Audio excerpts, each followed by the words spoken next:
I've always said that my intention for the podcast is to be vulnerable about things that I've been struggling with and possible tools that's helped me get through that.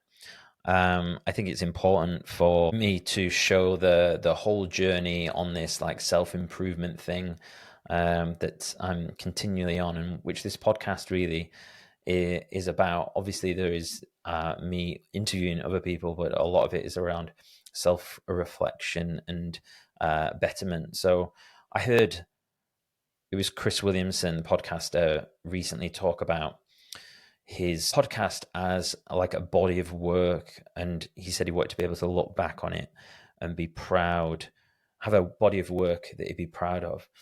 And so I've stolen it because I was like, yeah, that's like a really nice reminder of why you are producing the content that you are. I feel like this is something that a lot of people will struggle with, and certainly I'm going to talk about both anxious and avoidant and a little bit of secure attachment, but mainly it's going to be focusing on anxiously attached as a guy, and there will be some crossover, but that is my perspective.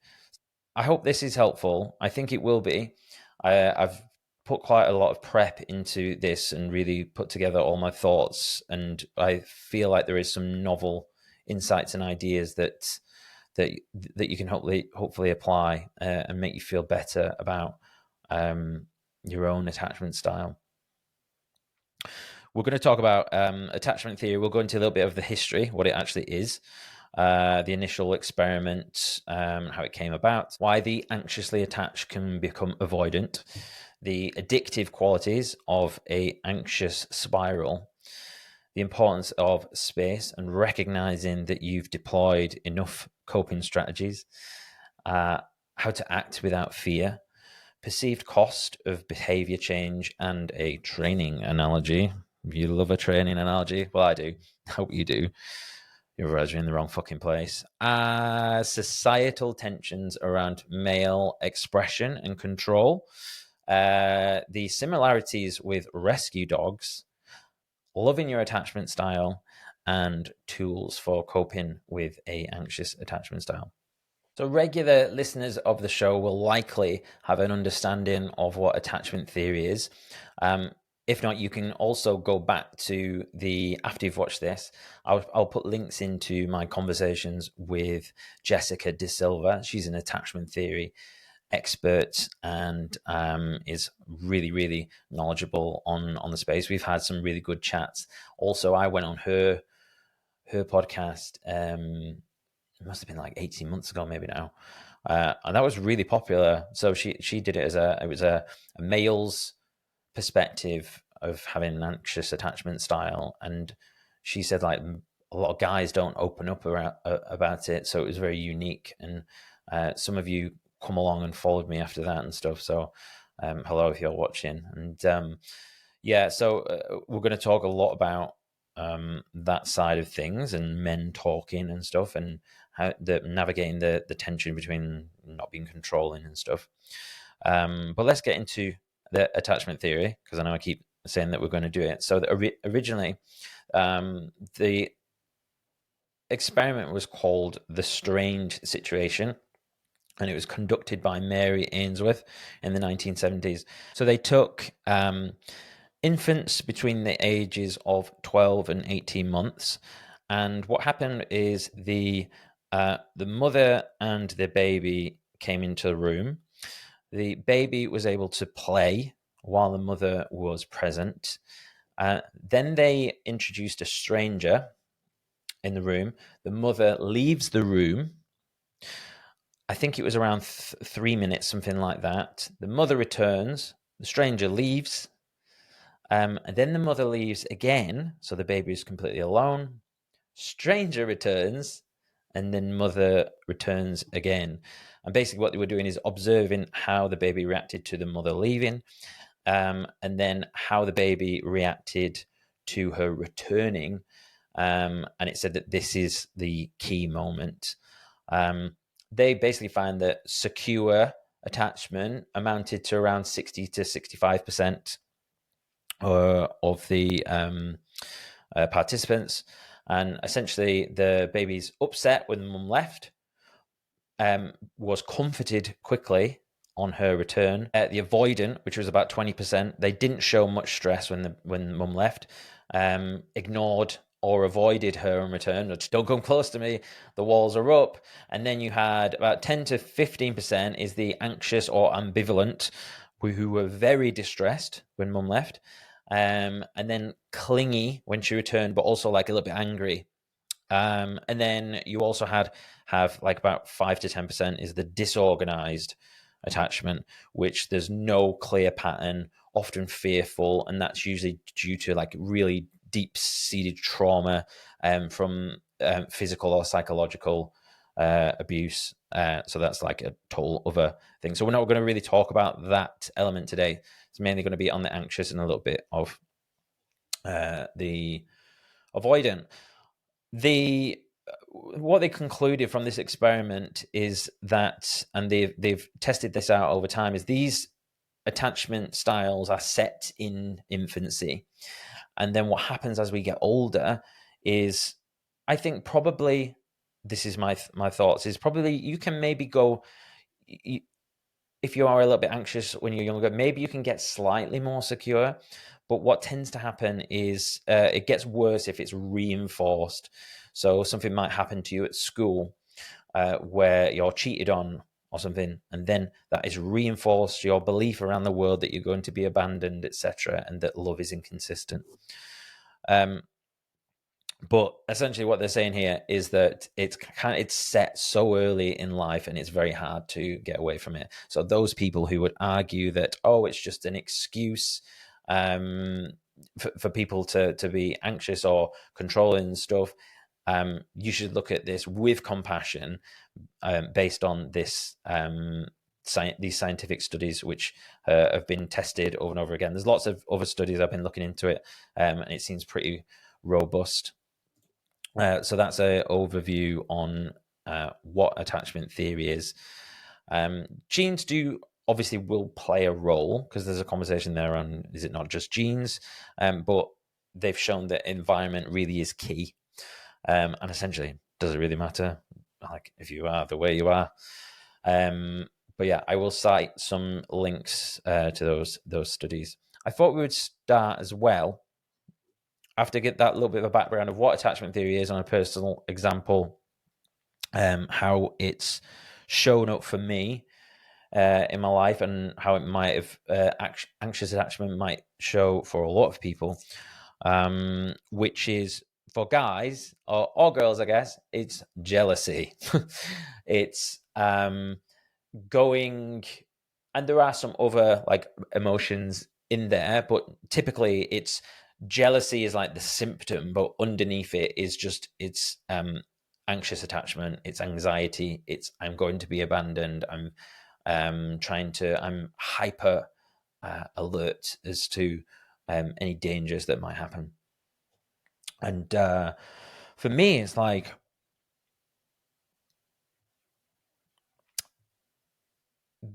very difficult to talk about it, because you don't want to come across ever as controlling or like super needy. I remember one of my previous relationships, and my partner had been out at a wedding all day, all night, whatever. And even though I trusted her, that was really difficult for me. I think maybe there's some other things going on where we're like, oh, why wasn't I invited to the wedding? Like, why wasn't there a plus one? So all of a sudden you're kind of like, oh, I'm not loved. I'm not, I'm not important. And this seems to be a pattern for me, which is like, I will struggle internally during the thing. So like that, basically that entire day is just like hell, constant. I can feel it now. I can feel it now in my stomach. Just this constant fear. And then I would just find a way to like just distract myself somehow. I remember like thinking, oh, I'll like watch this film. Like I'd always love watching films, and if you've been in a long-term relationship for a while, you'll know it's quite nice having some time on your own. But I just couldn't enjoy it. I remember watching this film, just couldn't focus. Anyways, she eventually came back, and we were chatting or whatever, and I was like, oh, I had a nice time, and trying to be like, and like meanwhile I'm still like, I've got this high alert going on, and it's weird. We talk about like the response afterwards, and this seems to be a trigger for me. Not only is the duration of the situation like really difficult, but it's what happens after. And like after reading into like this experiment, like maybe there is some like it's similarities to be drawn to be like the aftermath, because what are these patterns that are like being reinforced or reminded of like after the fact. So get back to the point, Jason. I remember saying to her, I was like, do you know, I was like, I don't want to be like really selfish, or I can't remember exactly what I said. I literally can't remember any of it, but it was along these lines. But like, I've had a really tough day, and I've had this like awful feeling in my stomach of like, I don't know what it is, like just feeling like really uneasy. And my partner at the time was just kind of just basically flew off the handle and was like, um, was like something around like being jealous or jealous prick or whatever. And that's what like guys get like tarred with in these situations. Or you're just a jealous prick, because a lot of guys will just be like, "Oh, fucking hell, who have you been speaking to?" and stuff like that. And that's often how it comes across, which is like dominance, shouting and aggression, stuff like that. But that's, again, that's not the thing. That's the symptom of the thing. That's the when you go why, and trace it back, it's this insecurity, it's this fear of abandonment and wanting to be loved. And I taught on Jessica De Silva's podcast about this, and like saying that beforehand, I just felt like I was a jealous prick, inverted commas, and then I started to understand attachment theory. But then there are like this other side of things where we've got, the being a masculine man, being, not bothering your partner with all of the like struggles and stuff, like it's okay to be vulnerable, but not too vulnerable, because like if you show like too much, they're going to get the ick. They're not going to see you as like masculine or anything like that. And it's like what society says versus what women actually want seems to me to be different things. So fighting that tension between being open with your emotions, but not being absolutely cray cray and overly controlling stuff is the challenge. And it's all of life is all about this, trying to find the middle road, as they would say in Buddhism, like finding the balance. Something I realized, like sometimes I think balance is like this, right? Balance is not like this. Like balance is literally balance, right? It's like one side and then come back, and then kind of it will never, there will be never like a there's no such thing as actual true balance. There's just varying balance, which is probably the definition of balance, but I just need to remind myself of that. So bear with me. And I think this is about attachment styles as well. Jessica De Silva actually said to me, she said she believes there's no such thing as secure. You fall on one side and maybe secure or a little bit avoidant. So again, it's this balance thing. Balance is a little bit of this, a little bit of that. It might be one way, leaning one way at one point, and then you might go the other way. But it's finding making sure you're not doing it too much. I do think as well that modern technology makes these things much harder as well, because, you know, if your partner was going on a night out and you would see them when they got in, that would be it. Like, there's no phone calls, there's no texting, there's no Instagram stories, there's the WhatsApp one where they're like the last seen at this time of day. That's like the one that's quite triggering. I found myself in those situations where, like, I've not been in touch with the person, and I'll open up WhatsApp. Not when I'm like, not because I'm like, oh, I'm trying to see where they're at, but if I just want to send them a message, I will like open it up and I will like squint my eyes and close so that I can't see the bit where it says last seen at this time, because it's like, why are you telling me that? Like, if you're an anxious person and then you're thinking, oh, well, she was last active 1 hour ago but didn't message me, then it's like, oh, I'm not important. So, and I remember this happening in a relationship, and girlfriend been on a night out, sent me a few messages or whatever, and I can't remember what I'd said.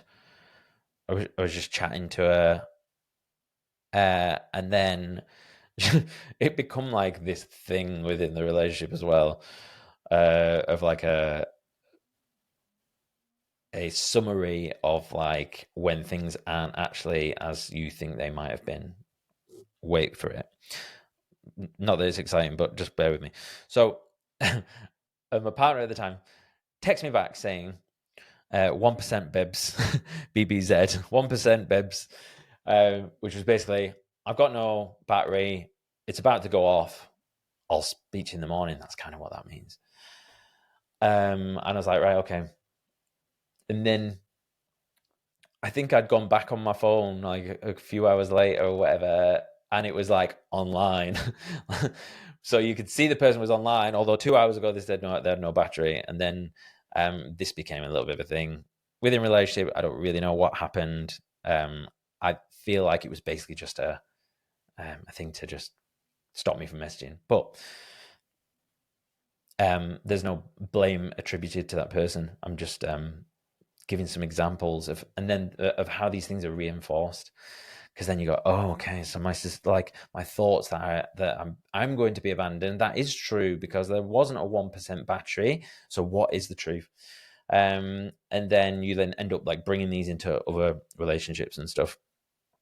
There are lots more examples from my own life prior to that, that have led to like this kind of feeling. So it's not to pick any one example out or anything like that.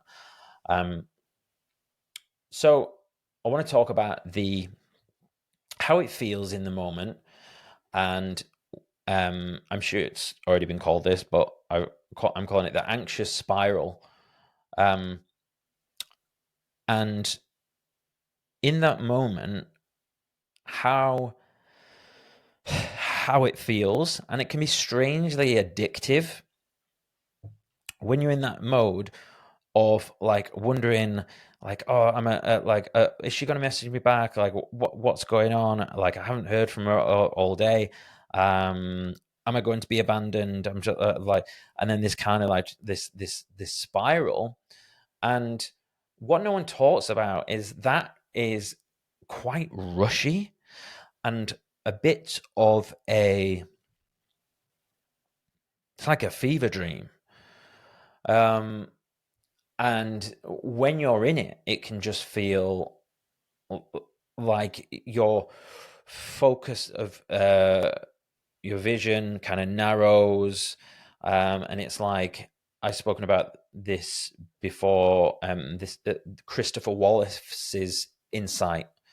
There's an episode called "Achieving Your Masculine Destiny," and he talks about like addiction to alcohol or drugs is addiction to like a fear state. I think it was mainly alcohol, because when you have alcohol, it kind of puts you in this, and it's quite rushy. There's like adrenaline goes with it, and the exact same thing is happening here. So it's weird how we get like addicted to these negative feelings. And I think it's, for me, I think it's like the slot machine of relationships, or the slot machine of attachment style, whereby you kind of like, like the way that dopamine works is like, if I think about a line of cocaine on the table, beep, beep, beep, a little reward center like lights up. So like you anticipate, you actually get the thing before the thing. That's what dopamine does to motivate you to do a thing.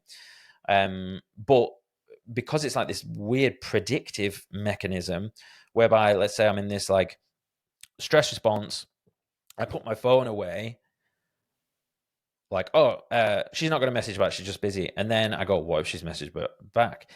Your brain is then predicting and sending you a little hit of dopamine before you've touched the fucking phone to be like, I think she's messaged you back. What if she has? That would be nice. And then you're already in that mode. You've spent those dopamine pennies. You then open it up. There's no message. Now you're in the dopamine trough. So you go down further. And this is how we end up in this spiral. So if you find yourself in an anxious attachment spiral, I believe there are different things that you can deploy. But honestly, I think the best thing is to get some space. Put your phone away, turn your phone off, give your phone to a friend. If you're not with a friend, put it in your car boot, go to the gym, get some space. Because when you're in that moment, you are like literally a crazy person. So you need to think of it a little bit like you are drunk with all of these chemicals floating around your body, and then you are not able to see anything other than like the immediate gratification.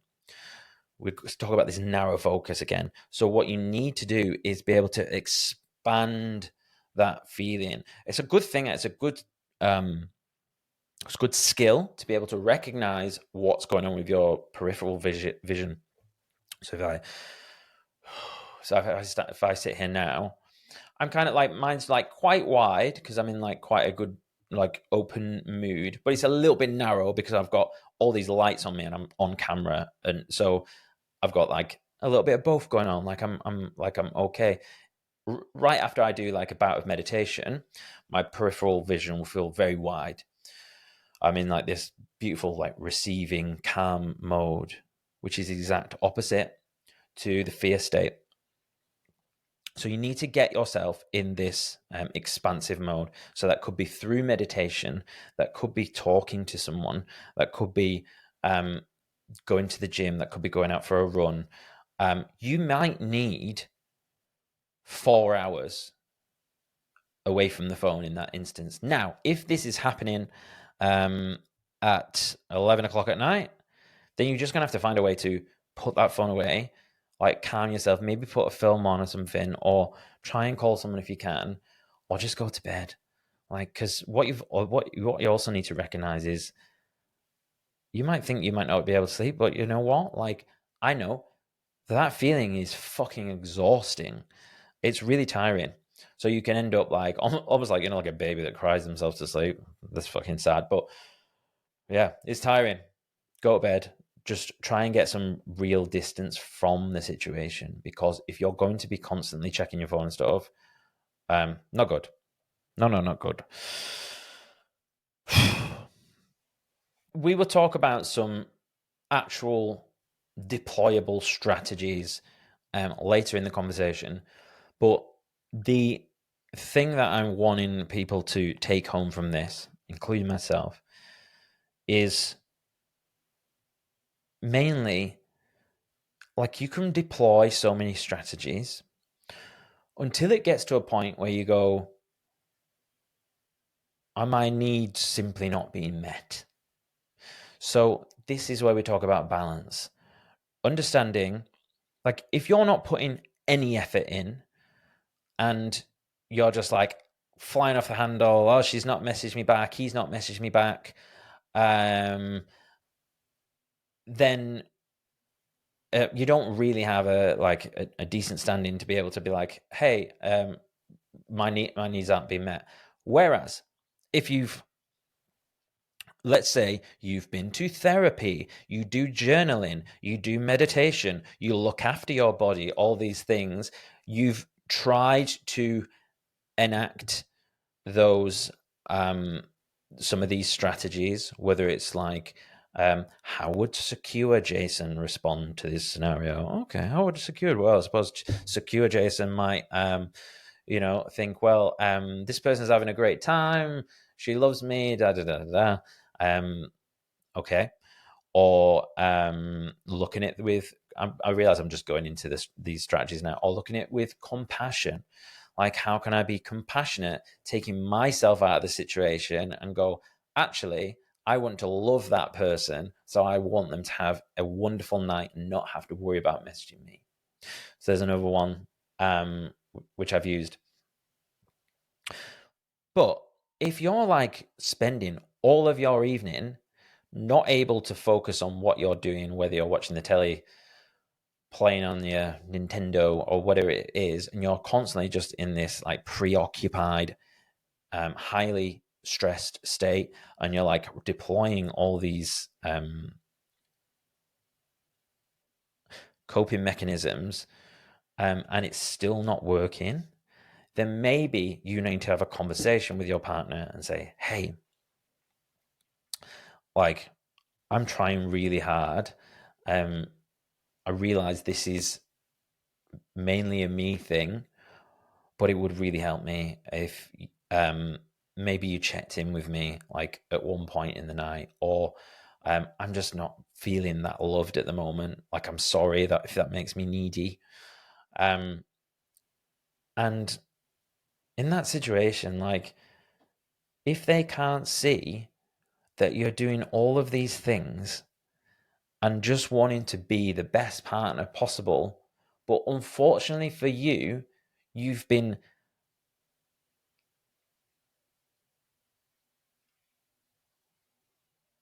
cursed with this insecure attachment style, which makes you feel so fucking scared. It's horrible.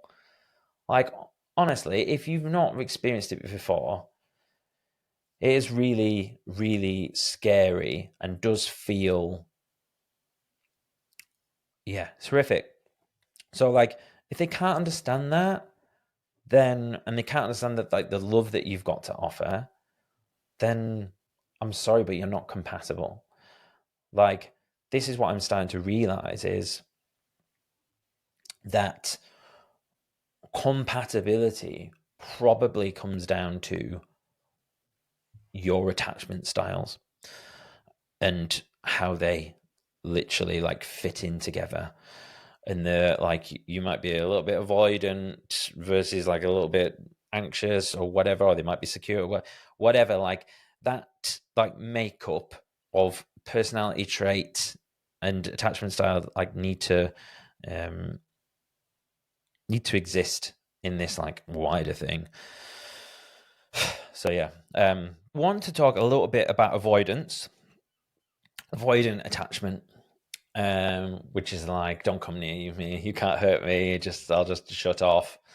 And because anxious and avoidant do tend to share a little bit, you might like jump up, like cross over into one a little bit.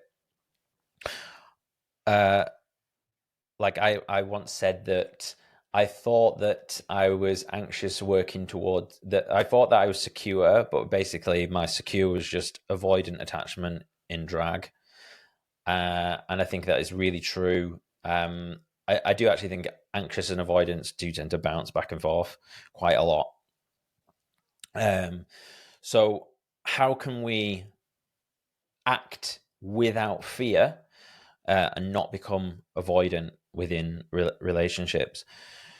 So let's say you are in a relationship, you are a bit of an anxious attachment person, and you're feeling like you like want to reach out to this person, but you don't want to feel like you're being needy or over the top.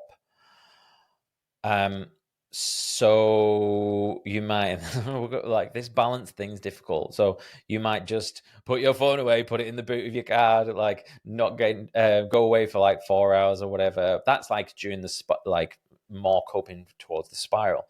But if you're like, well, how would I act without fear?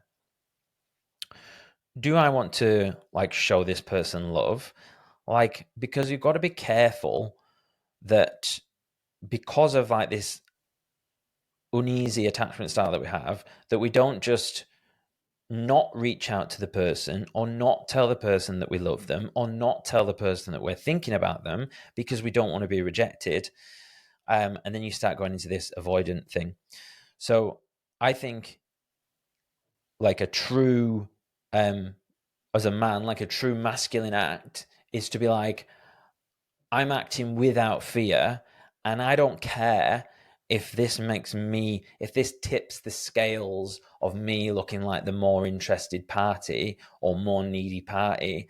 I'm going to, they say love is a verb. I'm going to show acts of love. I'm going to love you by like saying, hey, just let you know I'm thinking about you. Hey, I miss you, or looking forward to seeing you, or whatever.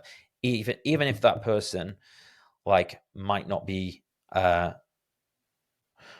mega like maybe they feel a bit resistant to receiving that, but I don't think that you should shut off the person that you are. And again, if that's too much for them, then they're not for you.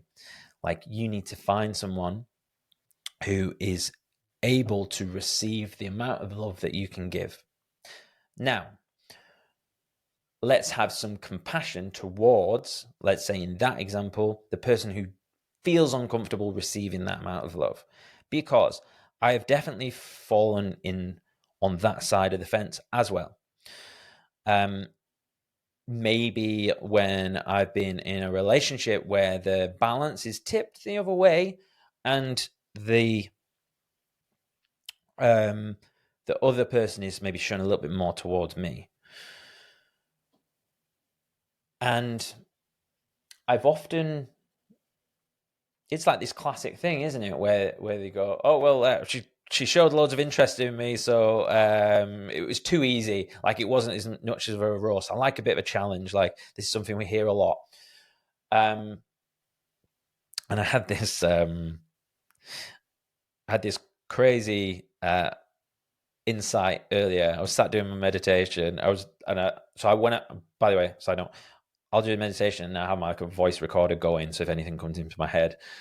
I was closing my eyes and I was like, fucking hell. And it just like hit me. Now, again, maybe you've already absorbed this through your own work, but this is something that I realized in being compassionate towards the avoidant party.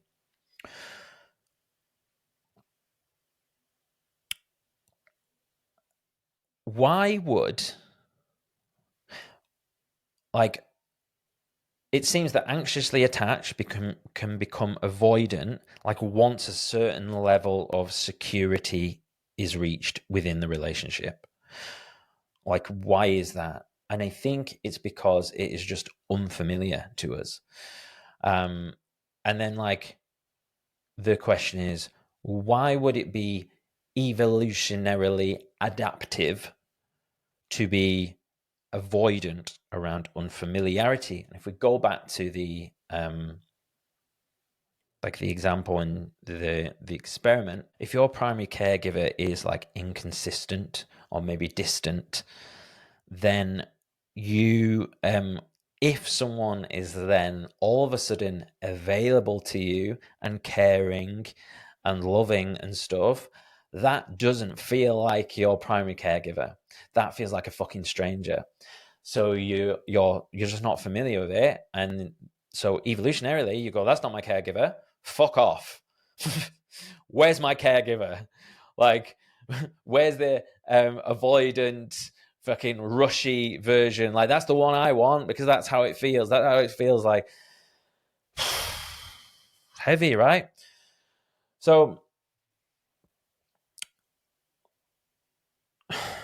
So we have to like hold all these things together. Like Dr. Joey Weber would talk about, like you have to sit in the equanimity of it all, like, and hold all these things, and try and discern like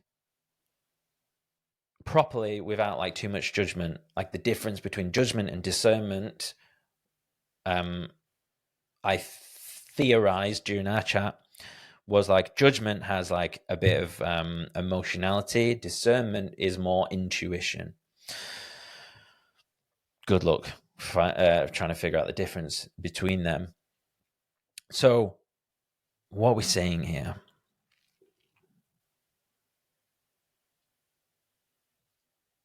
I think both parties need to have an understanding of one another's attachment styles, and it all comes down to communication at the end of the day.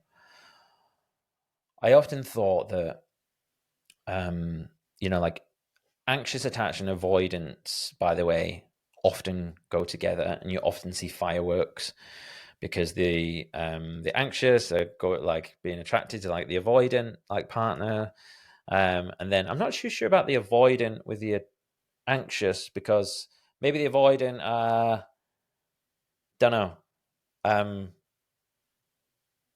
yeah, I don't know, but I guess they'll probably feel lots of love from the anxiously attached. But I've often wondered about, let's say, like anxious and anxious rather than anxious and secure. Like, could anxious and anxious be like good together because they understand how it feels? I do believe potentially, provided one doesn't cross over into the unavoidant side of things, which is pretty common. I was listening to a podcast with Alex Hormozy on Chris Williamson's podcast yesterday, and he was talking about how his wife Layla, he was saying that she responded very well to feedback. Now, I must admit, I was a little bit like hearing this because it sounded a bit controlly, but basically, I think something along the lines of early days, she called him stupid. And he said, I don't like it when you do that. Please don't do that. And then she never did it again. And they've got this beautiful marriage and amazing bond by the sounds of things. And they were talking about how, what is the cost of behavior change? So, what does it cost for Layla to not call Alex stupid? It costs nothing. So I guess that's not going to be controlling behavior. It's just, I don't like that. I'd appreciate if you wouldn't do that. And then, but if you're asking for something that is like, that does have a cost to it, then that's totally different. And I suppose, and this is where I came up with this heart rate zones analogy, a training analogy. We like it.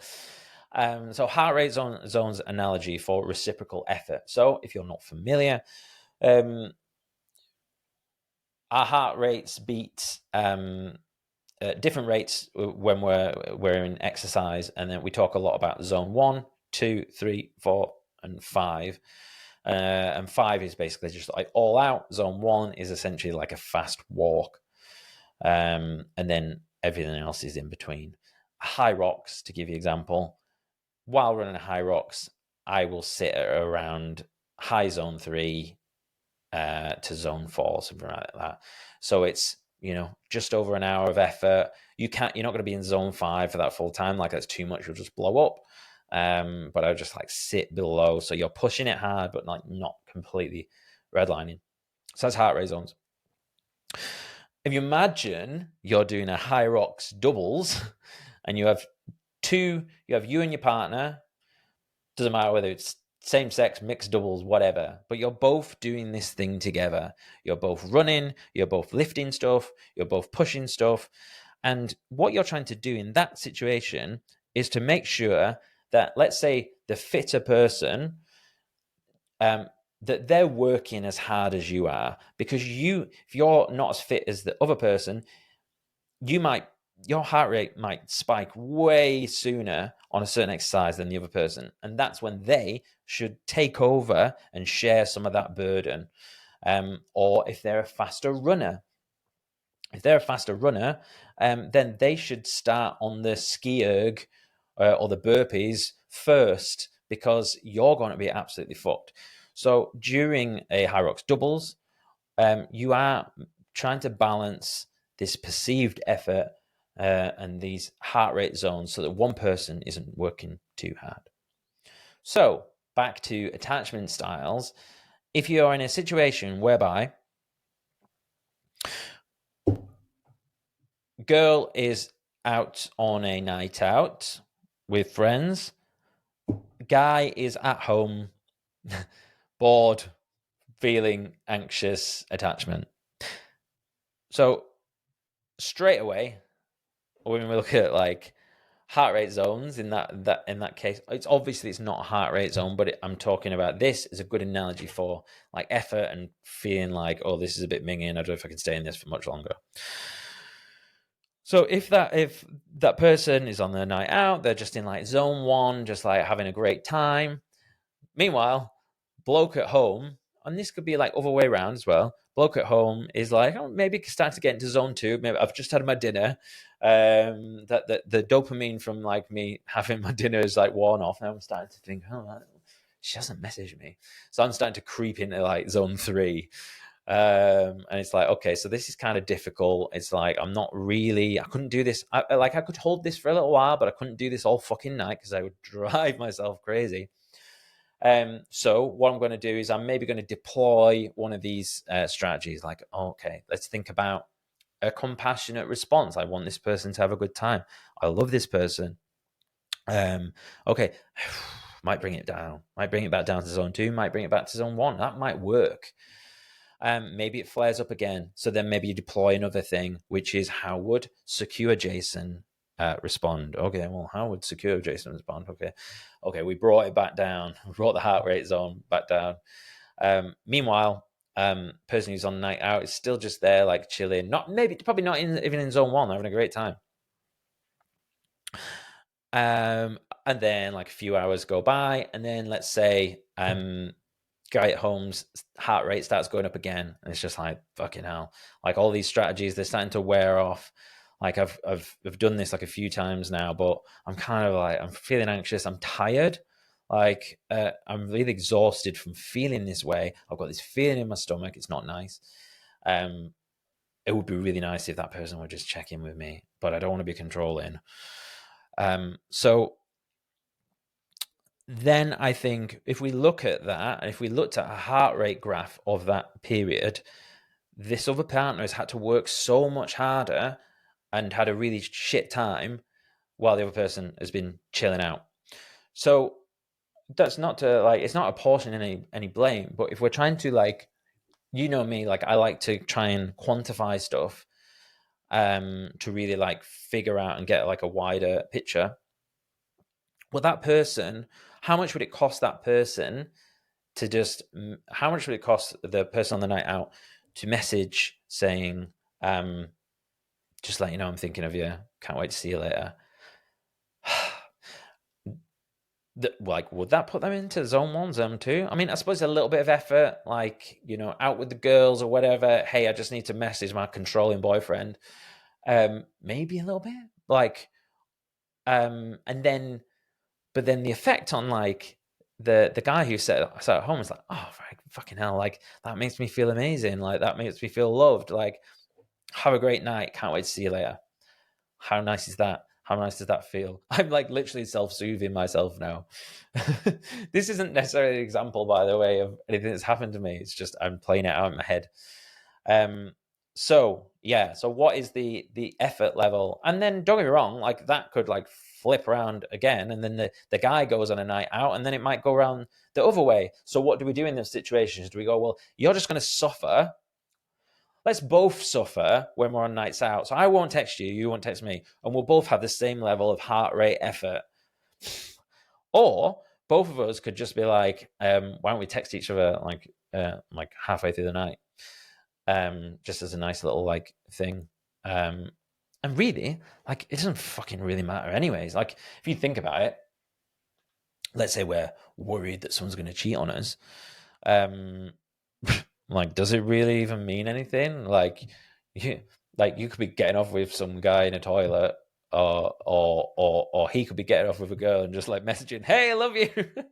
But that is psychopathic behavior. So don't get into a relationship with a fucking psycho. Yeah, massive red flag. Those people are cunts. So I hope that one's helpful. So yeah, reciprocal effort.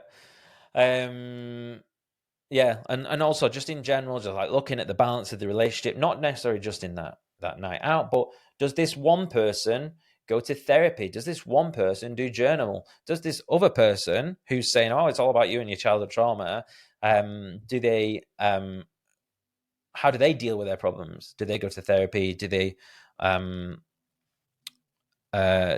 they journal, or do they like take alcohol and drugs and things like that? So that's these things that come into it as a whole picture, and looking at this reciprocal effort and stuff in a relationship. I would like to talk a little bit about the societal considerations around this particular type of scenario. We talk about the jealous prick thing, and I remember hearing someone when I was explaining like how I felt around this, and we talk about like my conversation with on Jessica De Silva's podcast, and it's very rare for men to talk about this. And someone said to me, like, you do realize like all guys go through that, they just don't say anything. I'm like, oh right, okay. I just like, oh, like, and this person was a little bit older, and they said to me, they were just like, yeah, we just don't talk. We just didn't talk about it. And this person wasn't necessarily saying it was a good or a bad thing, but it was like, huh, that's interesting. And then we hear about men need to talk, and what does that even mean? Oh, it's okay to talk. Hashtag it's okay to talk. What the fuck does that mean? Does anyone even know what that means? Really? Or is it just like a thing, a virtue signal, like, oh yeah, we all care about men? Or is like a big part of men's struggle, could this be related? Because if someone wants to kill themselves or is feeling depressed or whatever, it's probably because they don't feel loved. So if you're in a situation in where they're feeling anxious that they might be abandoned or whatever, they feel like they're not loved, then could that be part of this wider conversation around men's mental health? So I think the tension between this, like, expressing our truth and our needs, and not being controlling, is something we need to be very careful with as men. Very careful, because it can spill over into controlling behavior. Oh, you're not going out tonight and stuff like that. Like, I'm never saying that like blokes should turn around and say, oh, you're not doing this, you're not doing that. But what they can do is say, well, if you are going to do this, I would appreciate if you maybe send me a message or whatever. Like, that's not controlling. That's just expressing your needs in a pragmatic manner. And it's not to be like, oh, I'm going to leave you if you don't do this, this, and that. But I guess there's a conversation to be had there on trying to balance these things. Again, I wish I could give like a cookie cutter answer and like, just do this. But these things are messy, and this is why life is really fucking hard. And we need to find the answers ourselves, and we're all different, and we'll come to our own like different conclusions. But I do really think, I don't think those two things are unrelated. Like, we need to talk. And then also, because if you tell men that they can't talk about their anxious attachment style, what does that also tell them? That means when you are unhappy or when you are feeling something deep inside yourself that you're unsatisfied with, you will shut down, you won't tell anyone. So that becomes a real problem. So when a man feels depressed or whatever, they don't say anything, then they go and fucking kill themselves. So as you can tell, I'm quite passionate about this, and I think that more blokes should talk, but just don't be a fucking dick. Like, go to therapy, read some like self-help books, like start journaling, make yourself a really fucking good man, and then also express when you're upset about something in a careful, considered manner, and don't be controlling. There you go. I mean, we're like, most of my audience tends to be women, so it's just you listening to me fucking rambling on about my anxious attachment style. So, I'm going to wrap this up shortly. I've got a few more things I want to consider. So now we're really getting to the heart of why I wanted to talk about this. And this is my realization. It is that you need to love your attachment style as part of yourself. I used to think that we constantly need to be working towards secure, and that's true to an extent. But what if you can never get there? Like, what if you can never get to secure? You constantly going to berate yourself, like for having something wrong with you, for having a inconsistent caregiver, for having the wrong genes. Like, well, that's not very helpful, is it? So when we're talking about self-love, we need to do our best to try and not let our attachment styles like run amok, but also be compassionate and recognize it as part of ourselves. Like, this is what I realized yesterday. If I didn't have a anxious attachment style, I would probably be less loving, less sensitive, less reflective, maybe less creative. I wouldn't be Jason. So it's like, we must be careful on trying to get rid of things that make us us. Like, it's what makes you you, and you just need to view it with compassion. You know, just like other parts of your personality, you know, like ADHD, autism, dyslexia. Like, we're already, like, thankfully society is now looking at these things as, although they are classed as learning disabilities, they are actually strengths in some way or form.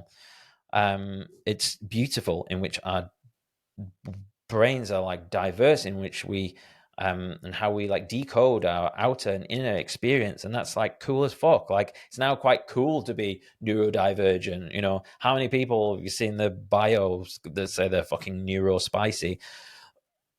Different issue, a little bit cringe, but but like, it's been celebrated now. So like, why can't we celebrate our attachment style? Like, I'm a little bit anxious, but guess what? I'm fucking like, I'm a really good lover.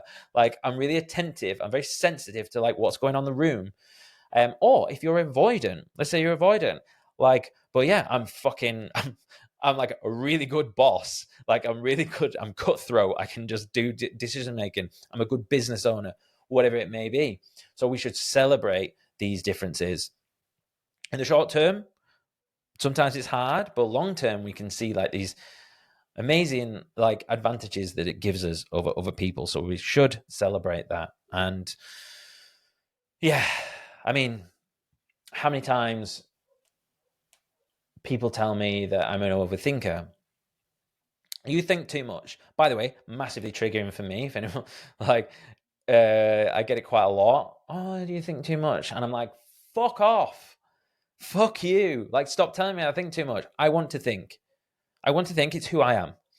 And it's like, if I wasn't an overthinker, I wouldn't record this episode.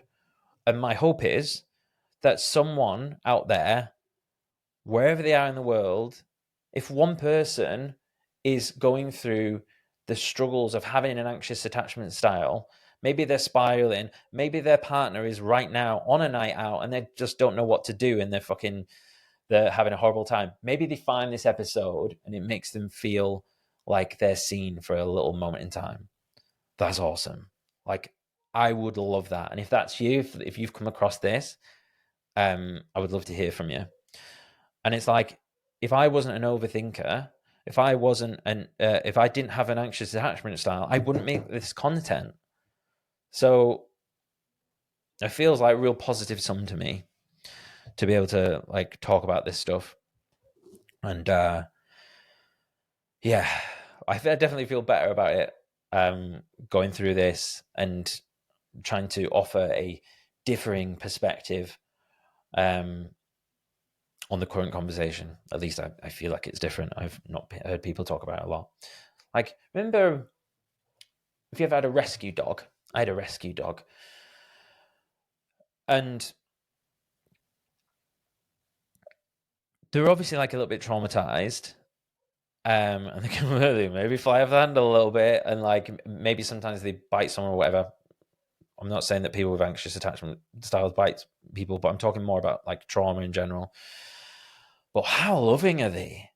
Like, if and then let's look at cats. So people like talk about like cats, and they say like cats are kind of like, most cats are like kind of like avoidant attachment. Like, oh fucking, I don't need you, or like that mega secure, I don't need you. And like a lot of people say that with cats, they're like cool because they can look after themselves or whatever, but they don't get the same love. Not like, the beautiful like little rescue Labrador that just wants to be loved, and he's anxious when you leave, and he's like this fucking dog next door is always barking.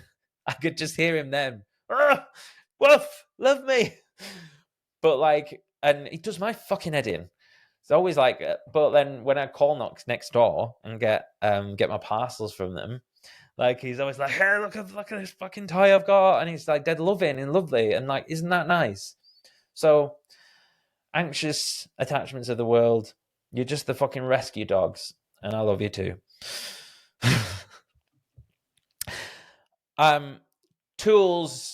Some tools to think about in the moment, just a recap, is compassion. How can we view it with compassion? Like, if you love that person, you want them to be happy and have a good time, whatever it is they're doing. Benefit of the doubt, like give them benefit of the doubt. Like, how could we look at these things? Like, let's talk about the 1% battery, 1% bibs. Like, maybe she got a charger on the night out or something. Give them the benefit of the doubt. Like, that might have been the case. Another one, 1,000-foot view. So think about the situation you're in now, and then zoom out. So try and picture yourself. Let's say you're sat at home. Let's say they're up the road at the pub or whatever. Zoom out and I'll literally kind of try and view it like from outer space. It's amazing how you feel when you get some distance on something, and some literal kind of like feeling of distance is helpful. I go, we're just like little fucking ants running around. Like, it doesn't really matter, does it? And then you have, meditation, call a friend. If you have a therapist on hand, like maybe message your therapist, something like that. Another one, which is a little bit more scary, but it is useful, is it's probably like more of a stoic exercise, is you welcome the pain, you welcome the abandonment, you welcome the betrayal. Search for Jessie Baines. She was on the podcast and she said this thing about like, if you want to welcome trust, you need to welcome betrayal. And it's like this duality of life where you can't have one thing without the other. Trust only exists because there is betrayal. So it's like you can't have one without the other. Kind of hard to wrap your head around. But when you think about it, there's no such thing as hot without cold. So if you actually imagine, well, what is the worst that would happen? Like, okay, so this person goes out, they cheat on me, whatever. Will I be okay? Yeah. Have you been okay all the way up to now? Yeah. Like, will life go on? Yeah. Does that person deserve you? No. So it's like the cunt filter. Like, all right, they were a cunt. They cheat on me. And even then, like, and what if you never even knew? Like, does it really matter? Suppose no. Doesn't really matter, does it? Like, unless like they contracted like fucking VD and then gave you a sexually transmitted disease or something. But yeah, again, I don't know about that. Like, if that happens to you, yeah, sorry, double cunt. Yeah, they're a double cunt. And then just what zone are you in? So in that moment, what zone am I in? How many hurdles have I gone? How many times have I tried to deploy a thing? Like, I remember Huberman talked about this. Andrew Huberman talked about this, about like getting in the cold plunge, and like how many walls have you had to get over? Like they talk about the pain wall and stuff in running and stuff. Like, how many walls do you have to get over? So you might like, fucking hell, I can't get in the cold water. That's one wall. You get into it. Okay, I'm in there. It starts to feel really cold. Oh my god! Like, okay, let's get over that. Two walls, and then you sit there. You're probably at peace for a bit, and then maybe the third wall comes. You get over the third wall, then you get out. So I went through three walls. You could do the same with these tools. So you're triggered by a situation. Let's deploy one tool. Okay, I feel a bit better. If it comes up again, let's deploy another tool. Benefit the doubt. 1,000-foot view. Call a friend, whatever it is. That might be enough, right? So you might do that. You might feel fucking great. They come on from your night out. You have a great time. Great to see you. You have amazing sex. Life is good. I hope that happens for you. Option three, or let's say it doesn't happen, and then we go, okay, deploy 3. I'll do some journaling. Do that, and then it's still there, and you're still in like this zone 3, zone 4, zone 5, whatever. Like, your nervous system is just like fucked. Then make note of that. Have a conversation with your partner. You know, you were out the other night, or I keep using this as an example. That obviously other examples of anxious attachment style, but it's just the easiest one to think about. Like, I had a really difficult time. I tried all these things. I've listened to Jason's podcast. I've deployed all these different strategies. I've paid for a therapist. I've got a fucking journal with like a snazzy binder, and meanwhile, I feel like hell. And it's not like, and as well, like the other partner, like if they're not into that, that's also fine. Like, they can go like, you know what, it's not for me. Like, I want to go out with the girls. I don't want to have to message her. Like, go away, strange fucking rescue dog guy. That's also fine. So yeah. All right, I'm going to close up. I hope this has been helpful. Please let me know. I would love to hear from you, genuinely, like about your attachment struggles, or like if this was at all helpful. Was this a different perspective? If so, like, share it with someone. That would be great. And yeah, if you haven't already, you know all the stuff. Subscribe. If you're on Spotify, leave me a review. And yeah, drop into my Instagram and just say hello. I'm not always the best at responding, but I do like to know if I've made a change in someone's day. So remember to keep this on hand. If you are someone who experiences these struggles, I will actually probably have it on hand for myself to be able to reference back to help me. And yeah, thank you for listening. I'll look forward to seeing you in the next one.